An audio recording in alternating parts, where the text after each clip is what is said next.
Seguimos con el contenido de República de la Verdad. Qué bueno que continúan acompañándonos ahora, especialmente porque está aquí en nuestro estudio el señor Carlos Guillermo Flaquer, que es viceministro de Zonas Francas y Regímenes Especiales. Esta es una dependencia del Ministerio de Industria y Comercio, ¿verdad que sí? Y MIPYMES. Y MIPYMES, que a veces se queda como esa colita. Muy buenas tardes y bienvenidos a República de la Verdad. Muchísimas gracias, Patricia, por tenerme en este programa y un placer para mí estar acá. El honor es nuestro, decía yo fuera de cámara, se engalana este programa y literal, se engalana el programa. De paso quisiera saber de entrada, ¿qué hace el Viceministerio de Zonas Francas y Regímenes Especiales? O sea, ¿cuál es la función? ¿Con qué se come eso?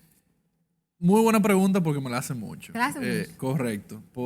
Y es por un tema de que realmente ese viceministerio no tenía una visibilidad anteriormente. Sí. Es correcto. Y bueno, como es el Ministerio de Industria, Comercio y MIPYMES, es un ministerio que traza lo que es la política industrial y de las MIPYMES del país. Y en ese sentido, la zona franca es una parte intrínseca e importantísima del entramado industrial de la República Dominicana. Y en ese sentido, el viceministerio específicamente trabaja en trazar lo que son las políticas públicas, o sea, cuál es el futuro, hacia dónde se va, de qué forma se concreta el nosotros poder alcanzar el máximo potencial que nosotros tenemos en el tema de zona franca. Nosotros no trabajamos lo que es, vamos a ponerlo así, el día a día operativo de lo que es la zona franca, sino nosotros más bien construimos una visión y las acciones que se hacen necesarias ejecutar para entonces nosotros poder llegar a ese potencial que nosotros tenemos como país, como plataforma industrial para la región. O sea, que la planificación es la palabrita clave de ustedes. Súper clave, y eso es algo que lo hemos mencionado anteriormente. Para un barco que no tiene un puerto definido, cualquier viento le es favorable. Y en ese sentido, lo que nosotros vemos desde el primer día, bajo las instrucciones del ministro Bisonó, definido hacia dónde queremos ir. Y entonces, a raíz de eso, evidentemente, alineándolo a lo que es la visión ya más macro que tiene el presidente Luis Abinader de la construcción del país que queremos. Sí. Y en ese sentido, entonces, por eso definimos ese puerto, definimos nuestro potencial y definitivamente desde el primer día trabajando de la mano con los sectores productivos para poder llegar hasta ese puerto. La gente cuando escucha zonas francas sabe qué son las zonas francas. ¿Cuántas zonas francas aproximadamente tenemos en el país? Y eso por ahí viene ahora. Pero cuando se menciona regímenes especiales, eso como que se queda como que oculto, como que uno no sabe qué abarcan los regímenes especiales. Mira, de Zona Franca nosotros tenemos ahora mismo más de 710 empresas de Zona Franca. 710. 710. Y lo relevante ahí de mencionar tal vez ha sido que en los 8 meses de gestión del presidente Abinader y del ministro Bisonó como presidente del Consejo Nacional de Zonas Francas, se han aprobado 45 nuevas empresas. Y si vemos eso, eso es prácticamente el doble de lo que se había aprobado en el mismo periodo, si vemos más hacia atrás. Así que definitivamente que eso es algo a notar, eso es algo a resaltar. El hecho de que hemos visto no solamente que hay un gran número de empresas ya operando, sino que también hay un interés muy marcado por seguir introduciendo este régimen que trae tantas oportunidades. Eso por ese lado. Ahora, por el otro lado, lo que mencionaba, regímenes especiales, yo mismo me lo pregunté cuando entré, porque es un concepto muy amplio, ¿verdad? Ahora bien, ¿qué es un régimen especial? Un régimen especial es como podemos determinar cine, que es uno, es cualquier actividad que requiere de un marco jurídico especial para que pueda incentivarse, para que pueda fomentarse. Si vemos atrás lo que fue la creación de la industria del cine, hace 15 años no era existente en nuestro país, ¿verdad? No había una industria del cine como la que hoy tenemos y que podemos ostentar. Entonces, en ese sentido, se requiere de un marco legal especial. ¿Por qué? Porque de no tener eso, de no contar con eso, no hay forma de nosotros desarrollar eso. Y en ese sentido hemos estado trabajando en varios. Está el régimen especial de la zona fronteriza. ¿De qué forma se puede incentivar la zona fronteriza si no es con un marco especial que incentive que empresas se instalen ahí? Porque de tú otorgarle las mismas condiciones que tienen en Santo Domingo, ¿por qué una empresa va a decir yo me voy a mudar a la frontera a producir?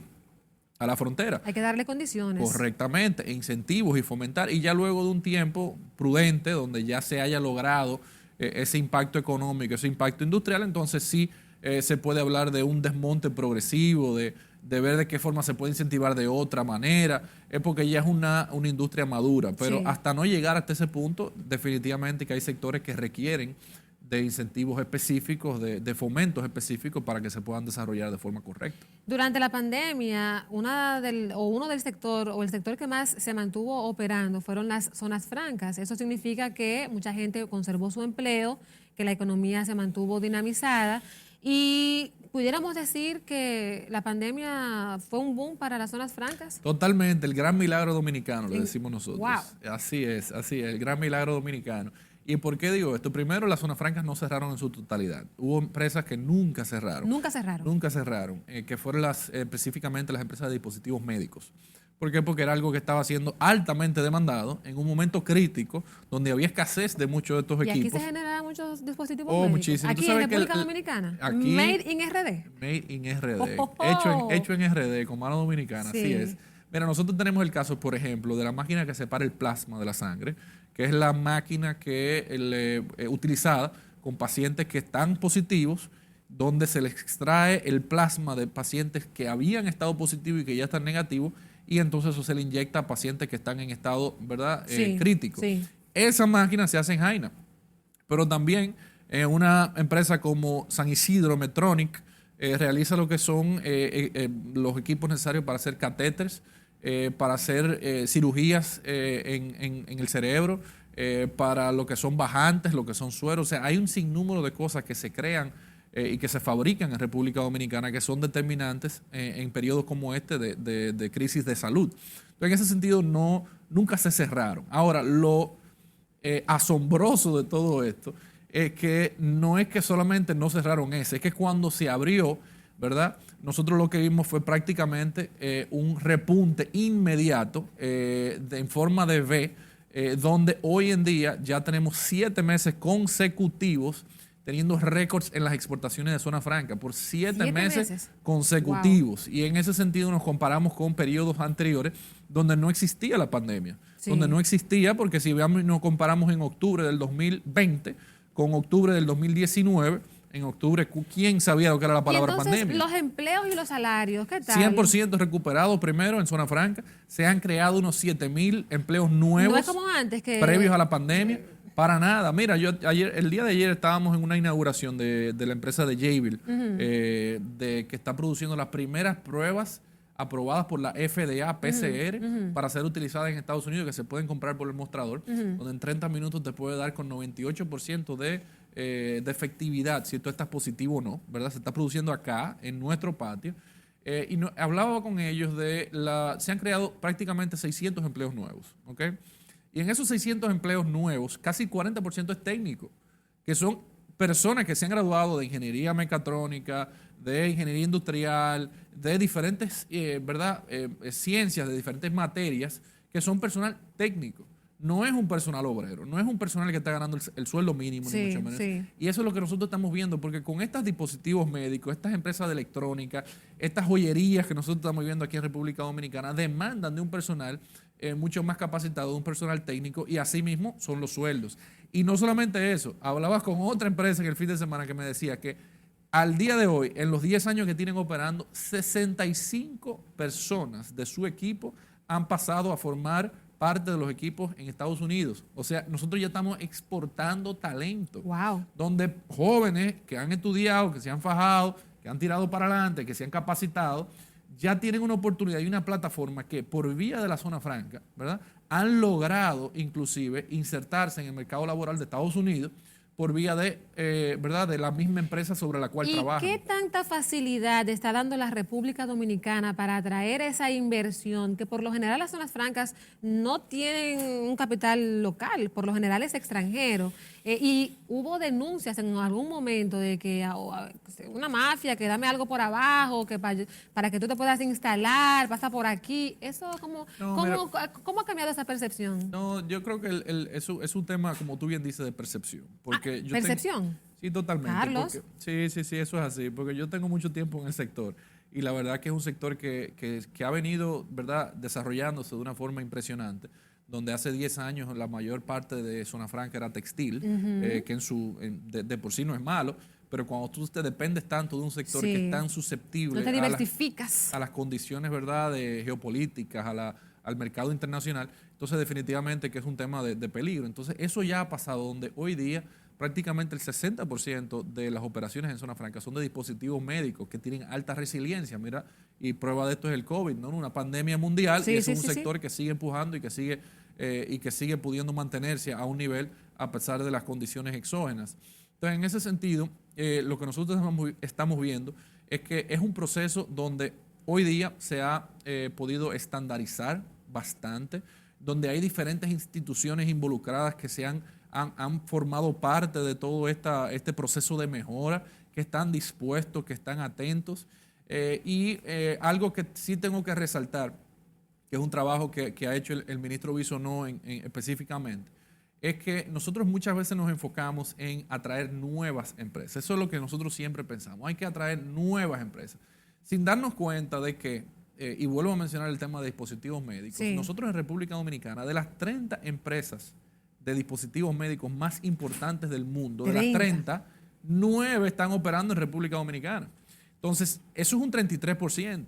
Y con operaciones que pueden crecer. Entonces, ¿qué nosotros hicimos desde un inicio? Nos enfocamos en contactarlas, en reunirnos con ellas, en entender qué proyectos tenían a nivel regional, qué cosas nosotros como gobierno podíamos hacer para ayudarlos, porque el proceso de ellos traer una línea nueva e incrementar su capacidad es mucho más corto que el tener que convencer a una empresa que venga a instalarse. Entonces ya en 3 meses hemos visto resultados, donde ya una empresa que tenía un proyecto que estaba evaluando, dice, no, mira, yo tengo una seguridad, yo tengo una confianza, y van y hacen esas inversiones y en 3 meses ya hay impacto de creación de nuevos empleos, adquisición de nueva maquinaria, más exportación, más importación. Entonces, en ese sentido, el impacto es mucho más rápido, mucho mayor. Y eso es una estrategia que ha dado sus frutos, que ha dado sus resultados y que la verdad es que yo puedo decir que es altamente innovadora y creo que ahí hay un futuro grandísimo para que todas esas empresas sigan expandiendo y sigan creciendo. Yo me estoy emocionando, Dios mío, aquí en República de la Verdad. Pero a propósito de regímenes especiales y que recientemente fue extendida o no sé cómo decirlo, prolongada este régimen de la Ley de Desarrollo Fronterizo, mucha gente a veces se pregunta si realmente esto impacta a los locales de provincias como Elías Piña, Dajabón y son como 7. ¿Realmente ese beneficio impacta a la gente que vive allá o es un asunto más para beneficiar a las empresas? ¿Cuál es la realidad? Ese fue el reto que nosotros tuvimos al iniciar este trabajo, porque el marco legal anterior, definitivamente la ley 2801, tuvo sus espacios de mejora. 20 años. Correcto. Y donde se vio por diferentes estudios, diferentes análisis que se hicieron, que no hubo un impacto real en la zona, ¿verdad? Fue un marco legal innovador en su momento, pero que carecía de la fortaleza necesaria para que tuviese un impacto en la zona.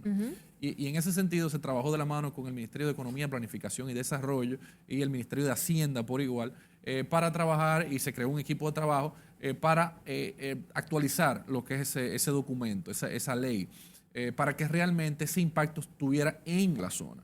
Y ahí reconocer del trabajo del Ministerio de Economía, Planificación y Desarrollo, que tiene un equipo específicamente orientado hacia eso. ¿Por qué? Porque nosotros no podemos pensar en el desarrollo de una zona sin pensar en la inversión pública. ¿Por qué? Porque es utópico pensar que nosotros vamos a traer a una multinacional o a una industria a operar en una zona donde no hay escuela, donde no hay hospitales, donde no hay carreteras. La formación educativa, ¿qué tal? Donde no hay nada básico. Entonces, eso es el Estado que tiene que hacerlo. Y por eso es la importancia de esa inversión pública, esa planificación. Pero los recursos del Estado son limitados. Entonces, en ese sentido, nosotros no podemos decir, mira, vamos a construir escuela y hospital en la zona. No, eso tiene que venir acompañado de un estudio. ¿Dónde que están las oportunidades? Y aquí algo innovador que sí puedo mencionar es el tema de que nosotros no vemos una sola frontera. Nosotros vemos 3 fronteras. ¿Por qué? Porque la parte de arriba de la frontera tiene un potencial logístico, Manzanillo, con el puerto, con la proximidad con Estados Unidos y demás. La parte central de la frontera tiene un potencial agrícola, muy diferente a la zona norte. Pero la parte, que la zona norte no es que digo que no tiene agrícola, pero es un potencial mayor en esa zona. Y en la zona sur, ¿qué es el potencial? Turístico. Tú seguro has ido a Pedernales. Sí. Precioso, muchísimas oportunidades. Entonces nosotros no podemos pensar en un desarrollo agrícola necesariamente en Pedernales. ¿Por qué? Porque el potencial mayor es con el tema turístico. Entonces eso permite al Estado hacer inversiones mucho más inteligentes, mucho más efectivas, Y ese trabajo definitivamente que es muy importante lo que se está haciendo y el trabajo mancomunado. Nosotros no vernos como diferentes partes, ¿no? Sino nosotros somos parte de un conjunto. Y en ese sentido, esa es la importancia, ¿verdad?, de ese trabajo y de nosotros poder decir que de pasar a la frontera que tenemos hoy, ¿verdad?, el propósito de nosotros es convertir esa frontera en una frontera productiva. ¿Cuáles son las expectativas, Carlos Guillermo Flaquer, viceministro de Zonas Francas y Regímenes Especiales? Las expectativas apenas van 8 meses, por lo que veo, vamos muy bien.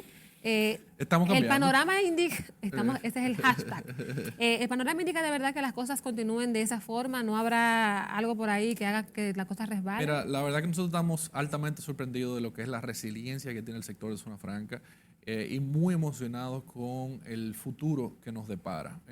¿Por qué? Porque no hay mejor receta que el trabajo duro, eso lo venimos haciendo, pero también nosotros vemos los resultados en las proyecciones que estamos viendo con el crecimiento que se está viendo en Zona Franca. Todos los sectores, con muy pocas excepciones, están en un franco crecimiento. Le voy a poner casos específicos. Velas Hispaniol, una empresa que fabrica velas. ¿Tú sabías que nosotros somos el mayor exportador de velas de Latinoamérica? No tenía idea. Bueno, una fábrica que tiene 35,000 metros cuadrados, inaugurada hace 2 meses por el presidente en guerra, en una zona donde no había una gran afluencia, ¿verdad?, de trabajos formales. Sí. Viene y se instala esta empresa, que es uno de los, el mayor exportador de velas de Latinoamérica, supliendo a Estados Unidos, y está creciendo un 20% todos los meses, 20% todos los meses. Pero tenemos también empresas de dispositivos médicos ampliando. Tenemos el caso de Jabil, que se inauguró el día de ayer, empezando con una producción de pruebas rápidas, donde ya tienen millones de pruebas que están pendientes para ser entregadas. Tenemos también el crecimiento en la parte textil, creciendo un 30%. El crecimiento en el sector tabaco. ¿Tú sabes que el tabaco en el primer trimestre de este año creció un 52%? O sea, se exportaron en el primer trimestre 104 millones de dólares más de lo que se exportó. 104 millones de dólares más. 104 millones. Pero entonces el gobierno no tiene dinero.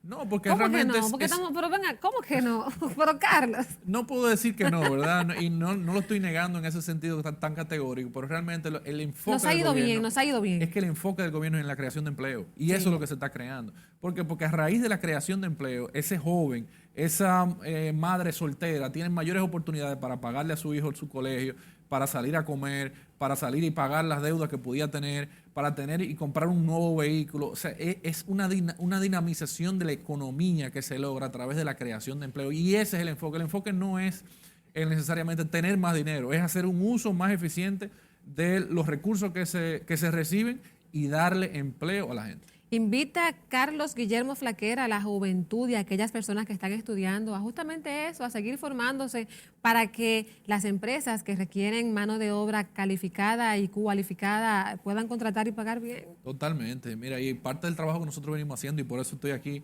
en tu espacio, aparte de que te quería ver, Patricia, ¿verdad? ¡Ay, qué lindo, mamá! Era nosotros comunicar que realmente en Zona Franca hay oportunidades. Hay oportunidades. En Zona Franca hay oportunidades.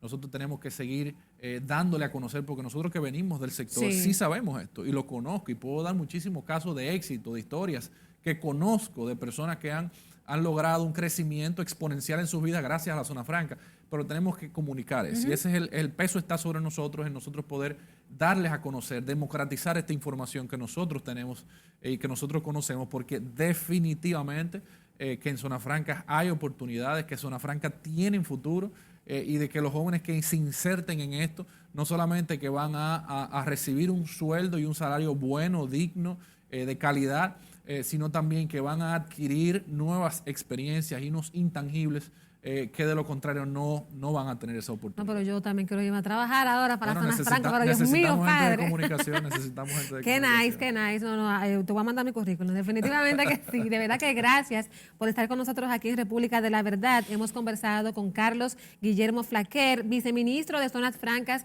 y Regímenes Especiales. Yo he aprendido mucho y de verdad que si es con esa expectativa, pues emocionada estoy. Dios quiera que a nuestro país le siga yendo bien porque nos beneficia a todos todos como dominicanos. A ustedes, amigos televidentes, antes que nada, gracias al señor Carlos, y a ustedes agradecerles por la sintonía, recordarles que deben seguir apoyando toda la programación de RNN Canal 27, que a pesar de todas las adversidades, la vida es bella y que si Dios lo permite, nos reencontramos mañana viernes en otra entrega de República de la Verdad. Carlos, así.